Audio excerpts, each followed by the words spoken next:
Hi, welcome to the Nokia Quality Basics e-learning module, which is designed for Nokia business partners providing services in the network deployed by Nokia. My name is Piotr Lewandowski, and I am leading Quality for Deploy services in the Nokia Global Services Organization. I will guide you through the quality aspects described in this training module. Let's start with the agenda. First, I will explain the Nokia quality policy. Then, I will introduce different quality methodologies like Lean, Kaizen, and Six Sigma. I'll give a brief on the site quality assurance process implemented at Nokia with different quality steps and related activities. Then, I will explain the concept of site quality checklists with some examples of checklist items. Last but not least, I will describe how quality aspects are handled in Nokia's NDP Deploy tool. So, what is quality? The answer to quality is meeting requirements. You need to be aware of all applicable requirements for the products and services you are checking. At Nokia, we take quality very seriously. Nokia's quality management system follows 4 criteria: Nokia's global guidelines on its quality mission, global quality policy, Nokia's values, and product and services quality procedures, legal compliance with laws, standard warranty insurance, cultural considerations in the country or market, and contracts with customers, suppliers, products, and owners. Based on all these criteria, we developed the Nokia quality policy. At Nokia, we are customer-centric, and this shapes how we conceptualize and practice quality. We are committed to creating value for our customers today and into the connected future by delivering differentiated products, services, and solutions reliably and securely. First time, every time, on time, as promised. Relentlessly pursuing the continuous improvement of business processes and quality management to enable superior performance. Constantly renewing our knowledge, skills, and techniques to innovate new ways to serve customers and enable the human possibilities of technology. Valuing each other, our customers, and stakeholders, while honoring ethical, legal, and statutory obligations. For Nokia, it is quality first, and Nokia expects the same from everyone, from its employees, subcontractors, and vendors. Now let's talk about different quality methodologies: Lean, Kaizen, and Six Sigma. This course will provide you with a basic understanding of Lean Six Sigma. After the course, you will be able to explain what Lean is. Explain the concept of value stream, value-added work, and non-value-added work. List the 8 types of waste. Explain what Kaizen is. Explain what Six Sigma is. Explain the concept of variation. Explain Six Sigma goals and approach. And finally, describe the characteristics of Lean, Kaizen, and Six Sigma and how they fit together and improve business performance on a daily basis. Lean Six Sigma is a proven, data-driven, and project-oriented improvement methodology based on customer expectation and business expectations. At its core, Lean Six Sigma is management by facts. Lean Six Sigma brings together Lean, which focuses on reducing waste and improving efficiency, Kaizen, where frontline workers undertake everyday incremental improvements, and Six Sigma, which focuses on reducing variation and defects. The term Sigma refers to a statistical measure of how far the output of a process deviates from its goal or customer requirements. You will learn more about Six Sigma and Sigma itself when we discuss the topic of the Six Sigma concept later in this training. When we talk about Lean, the key term which is basic for this methodology is value stream. A value stream is a set of all the specific actions, value-added and non-value-added, required to bring the products or services from concept to the finished goods delivered to the customer's hands. So it will be every activity, intentionally or unintentionally implemented in the process. Every activity which brings value, brings productivity, or something which is disturbing the whole process. In the value stream, value is defined from the customer perspective, whether or not a process step or product feature meets customer needs at a specific price at a specific time. Therefore, in order to define value, Capturing the voice of a customer is key because value perception for customers changes with time. An activity is customer value added only if a customer recognizes the value and is willing to pay for it. It transforms the product into something that meets customer requirements, and it should be done right from the start, without any rework or any second attempt to make it and deliver. In addition to customer value-added activities, there may be activities in the value stream which may not be customer value-added, but still must be done by the business to bring the product or service to the customer. These are called business value-added activities. An activity is business value-added if it is required to sustain the workplace ability to perform customer value-added activities, or if it is required by a contract or other laws or regulations applicable to the product, or if they are required for health, safety, environmental, or any personal development reasons.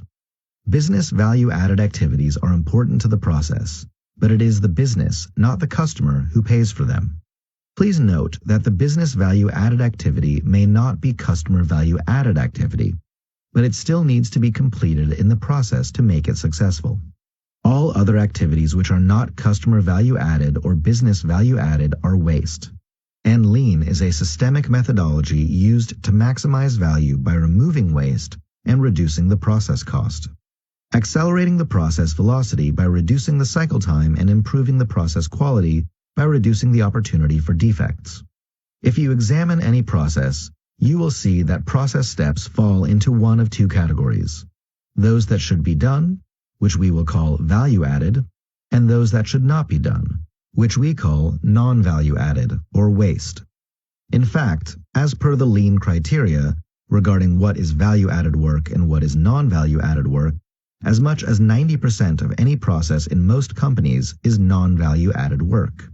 So there is a huge opportunity all around us every day to identify and eliminate waste in our processes. Value stream mapping is a very effective Lean method to identify value-added and non-value-added steps in a process and quantify the time spent on these steps. It therefore helps organizations to eliminate non-value-added process activities from their processes. Traditionally, we talk about the concept of waste, so we consider 8 categories of waste that we always refer to. This is also called Lean downtime. D stands for defects, so any failures or defective products which require rework fall into this category. O stands for overproduction, which means producing more than is required. W stands for waiting. Any waiting time and idle time, waiting for other activities to be completed, waiting for materials, waiting for anything in the process which stops us from performing the required work. N stands for non-value-added steps in the processes. Extra work, extra activities, anything which is not needed and not perceived as customer value-added or business value-added. T stands for transportation. Transportation that is not required or done in the wrong way is all considered to be waste. I is for inventory. Extra supplies, extra materials, anything which is not needed for our services and increases the cost and potentially complicates the process. M stands for motion. Unnecessary movements, unnecessary flow of information, unneeded information flow reports, anything which disturbs the process and is not needed by a customer or business. And finally, E stands for employee skills. The employee should be prepared for the work which is expected from him. There should be no underskilled employees, nor any overskilled ones. There are 5 general principles of Lean. The first is to identify customer and specify value. The starting point is to recognize that only a small fraction of the total time and effort in any organization actually adds value for the end customer. By clearly defining value for a specific product or service from the end customer's perspective, all the non-value activities or waste can be targeted for removal. The second is to identify the map of a value stream. The value stream is the entire set of activities across all parts of the organization involved in jointly delivering the product or services. This represents the end-to-end process that delivers the value to the customer. Once you understand what your customers want, the next step is to identify how you are delivering it to them, or not. Third principle is to create flow by eliminating waste. When you know the process, Typically, you can map the value stream to the activities, and in most processes, you will find that only 5% of activities really add value. This can rise to 45% in a service environment. Eliminating this waste ensures that your product or service flows to the customer without any interruption, detour, or wait. The fourth is to respond to customer pull. This is about understanding the customer demand for your service and creating the process to respond to this, so you only produce what the customer wants when the customer wants it. So, on time and exactly based on the customer requirements. And finally, the fifth is to pursue perfection by continuous improvement.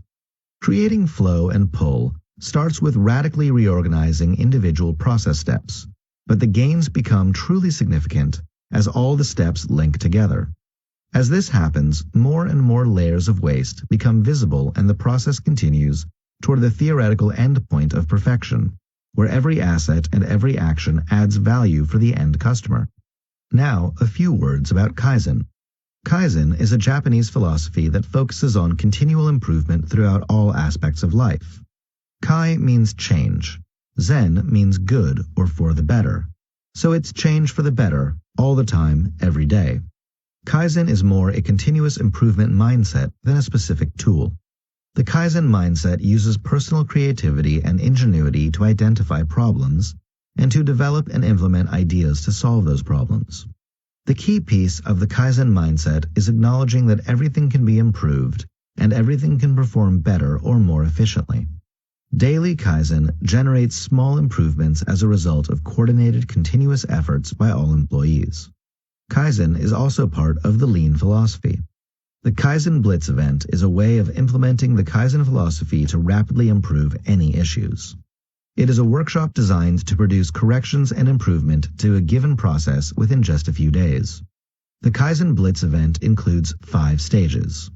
On day 1, this is a lean training to get everyone on board on the same level to understand what is expected from the workshop. Day 2 is analyze current processes, identify value-added activities, non-value-added activities, and potential gaps for improvement. Day 3 is implementation of improvements. Day 4 is validate the improvements. And Day 5 is celebrate your success. Now to the Six Sigma. Since the initial development of Six Sigma at Motorola, the term has evolved over the years, and Six Sigma itself has changed.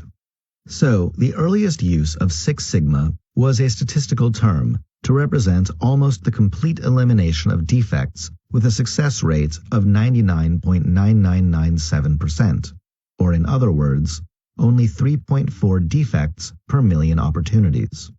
Later, the DMAIC process improvement methodology was developed. The term Six Sigma was used to refer to the structured, data-driven process improvement methodology with a rich setup of statistical tools.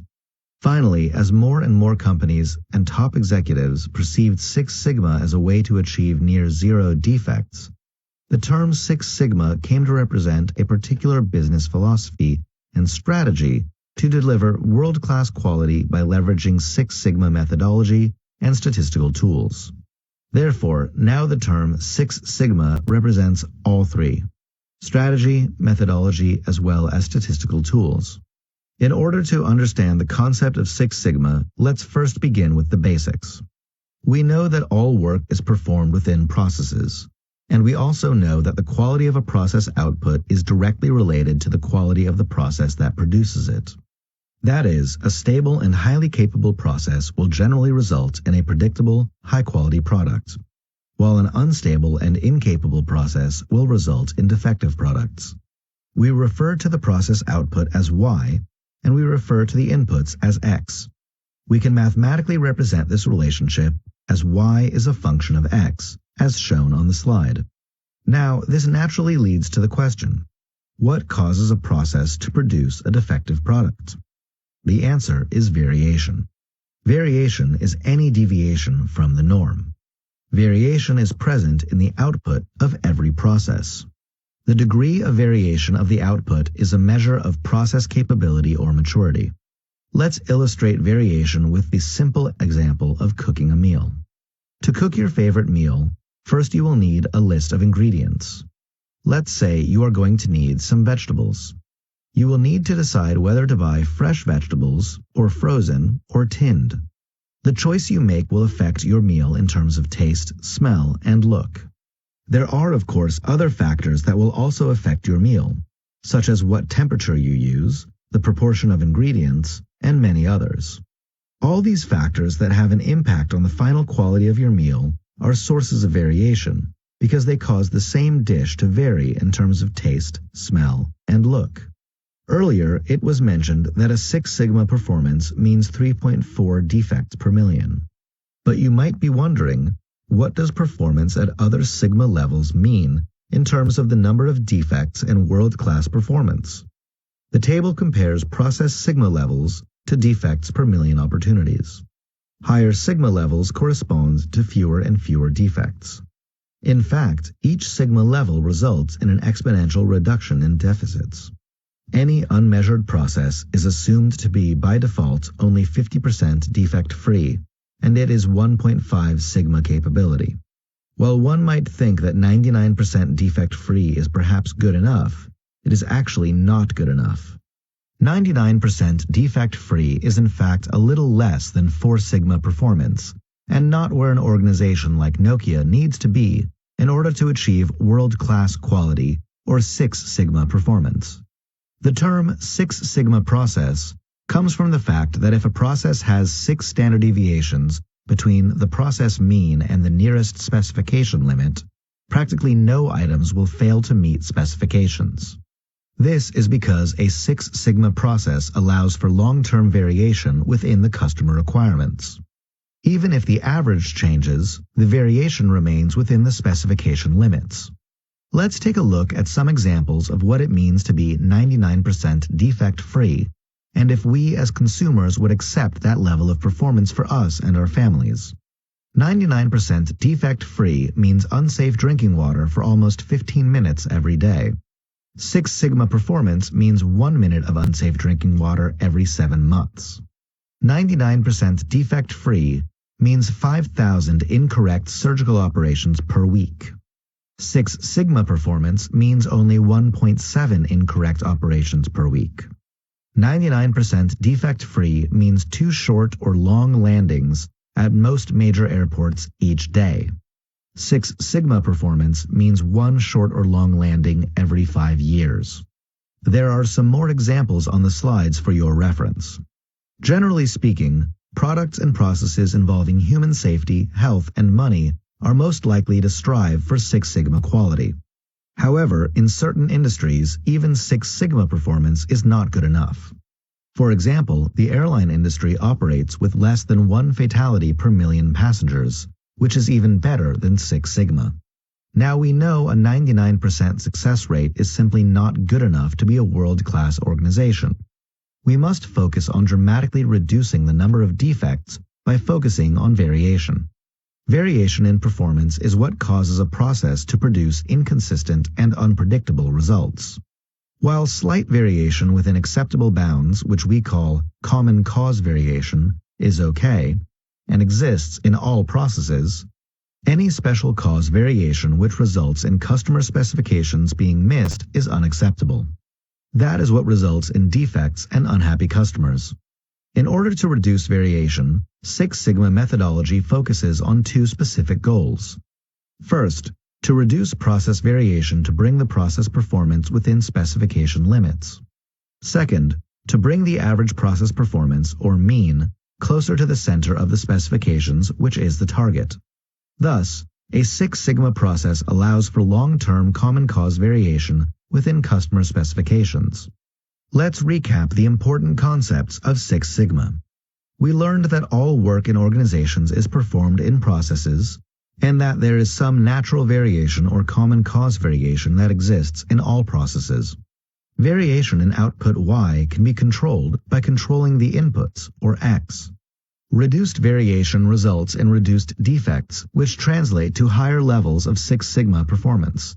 And being a world-class organization means having less than 3.4 defects per million opportunities. With this, we come to the end of this section related to Lean Six Sigma. Now let's discuss the site quality process implemented at Nokia. This process is described for the telecom implementation, but can be applied as well to other activities which ends with the completed work and delivery results, like the construction work and up. The process is based on the several quality checks implemented to constantly check the results of the work and the customer acceptance. After the installation and commissioning is finished, we expect the installers to perform the self-assessment, which is a mandatory step for all the installation work. It's an individual check by the installer following the agreed checklist, and it is mandatory for the next steps to be followed. We have in the process several quality checks defined by the way of the product needs, which can be checked by the supervisor or checked on the partial work completed before the final results are achieved. The next very, very important step in the process is the quality output. It is mandatory for all the products based on a sample, so we are not auditing every single site. We select a sample of the site and randomly audit the sites which are installed. This check is done by the independent auditor, which can be a local audit team or GSD, on whole work completed based on the agreed quality checklist. The last step is the customer acceptance. This is done as part of the customer contract and involves a customer check finalized with a customer punch list or the final acceptance. As we go through the first-time acceptance, we expect that for very few sites we'll have the punch list, and we would like to see this customer acceptance right first time on most of the sites. All of the collaborating activities like the quality checks, quality audit, or customer acceptance can be done on-site with the physical presence of the auditor or the person checking the work on-site or remotely.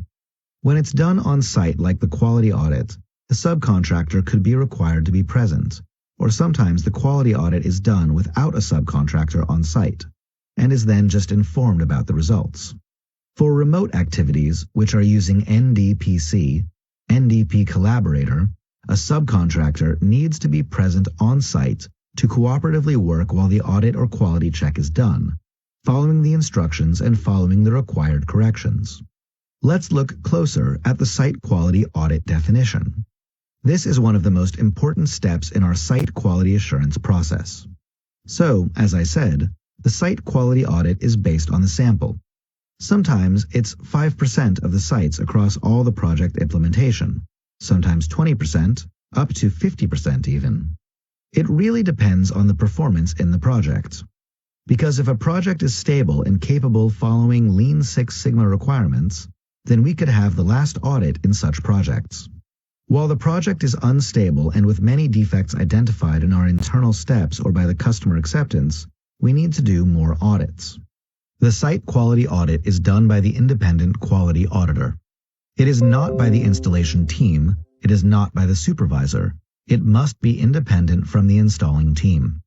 So either it is GDC for the remote quality audits, or it's the local quality team separated from the installation team. The last one is done on the work completed, ready for acceptance, based on the agreed checklist, which fulfills the project needs and the customer requirements. Upon completion of a checklist, the results must be reported through the global tools available for the global Nokia analysis, which can be used for the different analyses, like the supplier performance evaluation, project analysis, project quality analysis, and others. What is also important is that the quality audits involve not only going through the checklist, but also including photo proof, or other proof should be attached. This is not just for cases of bad quality, when a defect is found and the defect needs to be described with photo proof, but also for cases of good quality in order to have a reference if something happens on the site afterward. This slide shows the site quality audit process. So, generally, the whole process from defining the sampling tool to the improvement action. We start with the product's rollout data coming from the project tool or the global tool. Based on this, we define the sampling plan based on the project quality plan, taking into account the site configurations, site locations, or maybe the subcontractor performance.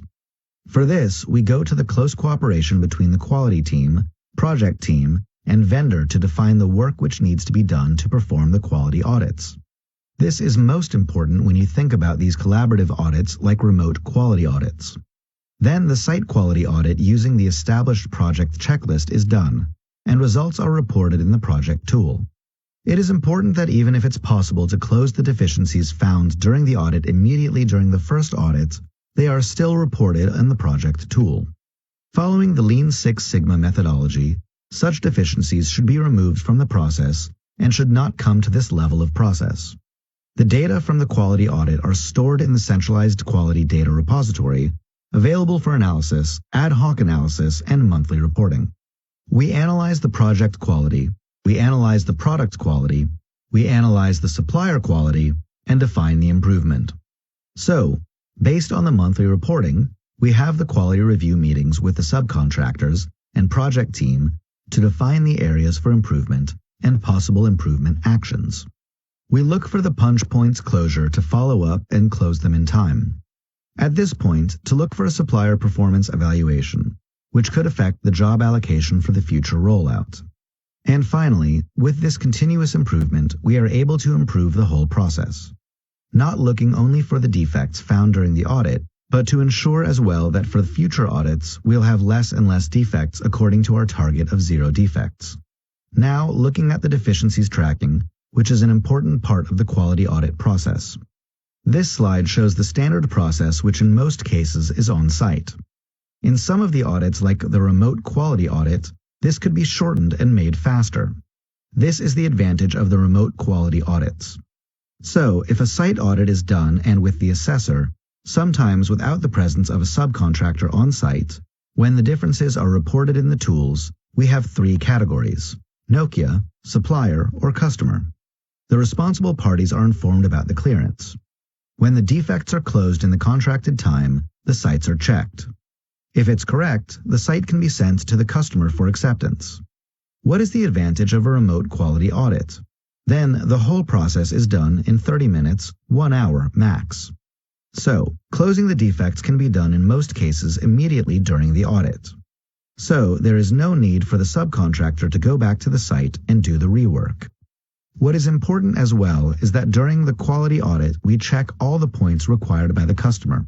But if there are some issues related to the customer that are not identified or reported before by a subcontractor during the self-assessment or other quality checks, it potentially will affect supplier performance. So, when you are doing the previous self-assessment report, all the issues which are not under your responsibility come from the customer or other parties.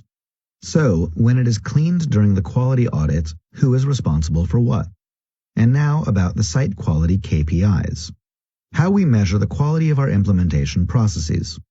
We define the 4 KPIs especially for telecom implementation, but this could apply for any work provided for deploy services, including construction works. So, we have 2 KPIs related to the quality of delivered results, and 2 KPIs as quality enablers. The most important KPI which we track in Nokia for deploy services is 0 defect installation quality. We expect that every delivered site is implemented without any single error. Any single error, even a minor one, requires rework. Sometimes it requires a site to be revisited. So, even if the time to correct this can be very short, the whole process, from the project management to defect tracking, customer acceptance, and travel to the site, can still be huge. So, our intention is to have all the sites implemented without a single defect. This KPI is measured as the percentage of the defect-free sites versus the total number of audited sites. So, it's based on all the sampling for the audits. The second one, measured from the same data, looks a bit different to the project quality results. It is still checking the quality site for good installation. Anyway, the main focus is on the severity of the found defects. We measure the so-called Site Quality Index from each audit, and all that items on the Site Quality Checklist have severity levels which impact the site quality audit. So, in general, if a site is defect-free, the Site Quality Index for the site is 0. If a site has defects, the more defects we have and the more critical they are, the Site Quality Index is higher. So, this product Site Quality Index is measured as an average of the Site Quality Index from all the audited sites. The difference between this KPI and the 0 defect installation quality is that if we have a process that is still unstable and we still have many defects in the project, and almost no sites are defect-free, it makes us see what kind of defects we have on the implemented sites. These KPIs should go towards 0 because the higher the number it represents, it shows that there are more critical or a higher number of defects in the process. The other two KPIs are quality enablers. They are not directly part of the quality results, but they have an impact on them. PTID Resources Utilization Rate, PARU. From all suppliers' resources, we expect that they should complete the Nokia mandatory training. Only certified resources should work with our equipment. With this KPI, we measure the number of technicians which are certified and receive this unique PTID number after completion of the exam, which is at the end of the training. So, the percentage of sites with PTID certified technicians versus all installed sites. The last one is self-assessment rate. I mentioned already how important the self-assessment is in our process. Self-assessment rate is the KPI which measures if the self-assessment, as a mandatory step in the process, has been completed and documented for all implemented sites. It is measured as the percentage of all the sites with self-assessment documented versus all installed sites. We have discussed the process, and the process is based on the quality checklist concept. So now a bit more about what the quality checklist is and some examples of what can be found on the quality checklist. We define the site quality checklist per project needs, based on the Global Quality Checklist Guidelines, coming from the Global Quality Checklist and the Global Quality Requirements, as well as from a customer's specific requirements to their global ones. As for us, we are customer first. So even if we have in the global checklist some items with a lower severity, we always think customer first and take the customer requirements seriously. The project checklist is created from these two, the Global Quality Checklist and customer requirements, and generally it is almost the same across the whole process. So the self-assessment, the quality audit, and the customer acceptance follow almost the same checklist. Of course, there could be additional items, especially on the self-assessment, or additional quality checks related to the logistics, related to some other points which are in-process steps. But most of the points will be the same across the whole process and are based on the customer requirements. What is the scope of the quality checklist? It can cover all the aspects of the deploy activities. Starting from the logistics delivery, implementation of the transmission system, implementation of BTS, antenna system, cabling implementation, other important checks. This can be adapted to the microwave. This can be adapted to the construction works. This can be adapted to other products. Generally, the work completed should be checked before being given to the customer, so we ensure that the customer acceptance is right first time without any delay. Here are a few examples for the site quality checklist. This can refer to the logistics delivery. This is especially important for the first steps of the process, so we confirm that the material delivery is as per the bill of quantities, and that there are no packages damaged and there is all the equipment needed for the installation. Nothing is missing. If something is missing, this should be reported as early as possible to not allow for delays in the process, and as well to clearly see who is responsible for such missing items. There could be specific items related to the microwave IDU installation or microwave ODU installation. You could refer to these examples later on. There are many items related to BTS as we have many installations. In general, if we refer to the site quality checklist, these are the checks which refer to the sites. So, we are not checking here the integration parameters. We are not checking here the installation software parameters, integration in the management system. We are really checking the physical aspects of the installation. Starting from the cover, cabinet entries, dummy panels, hardware configuration, cabling, to very small aspects of the installation. This could be antenna installation with the electrical, mechanical tilts, orientation, nuts, loops, waterproofing, grounding, and all aspects. Please remember that this will always come from the product scope of work and customer requirements. So all product checklists are adapted to the customer needs and follow the customer requirements, but also follow the global guidelines. These are some more related to the cabling, showing the examples of the checklist, which can be found on the different quality checklists. And the last point related to the checklist. This is something not directly for the results of work, but for tools and safety. For health and safety, for tools. It is very important that everything from the start follows the health and safety rules related to the tools, related to the helmets and all equipment. This also relates to the multimeter and other measurement equipment which are used during the implementation. There are very strict rules which need to be followed, and they could be checked during the different quality checks in the process. Now, let's look a bit at the NDP deploy and how this quality process is implemented in this NDP deploy tool. Generally, the quality audit process and the quality assurance is fully independent in the NDP deploy. The difference with NDP deploy is that every task has a clearly defined owner in the tool and clearly defined triggers to go to the next task. In some cases, the completion of a task will automatically trigger the relevant inchstone or milestone. In some of the cases, not completing the task will block the ability to start the new task. With the NDP deploy, we have the possibility for both ways of making the quality checks or the quality audits. This is remote with the NDP Collaborator application or on-site. It is important that all the deficiencies found on the site during such audits which are expected to be corrected should be corrected according to the agreed timelines, and preferably as soon as possible, because it could block the next steps, including the customer acceptance. Now, a few words about this NDPD and how it can be used. We have shown the details of what can be done by the site or in this NDP deploy by the service technician. You should likely do NDPD download mobile application, which is available for Android or for iOS. Then, when you log into the mobile application, use the credentials, same as for the NOLS account. You could sign up to Remember Me to keep the user credentials. And then you will see the assigned task available under My Assignments, as shown on the right side of the slide. The field service technician starts to work and fixes the deficiency, and after completion, it needs to be confirmed in the NDP deploy application.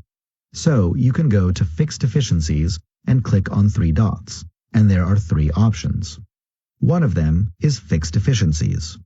In this view, you will see the status, you will see the site, you will see the task, and the forecast date by which this should be completed. After completion of the task, the user can check its status. Green represents the whole task completed, and details can be assessed in read mode. When it is grayed out, the task details cannot be reviewed anymore by the user. To learn more about this NDP deploy application, as well as NDP Collaborator and other quality tools using Nokia, please contact your product manager. We've reached the end of this e-learning. Thanks for your attention, and please remember that for Nokia, it is always quality first.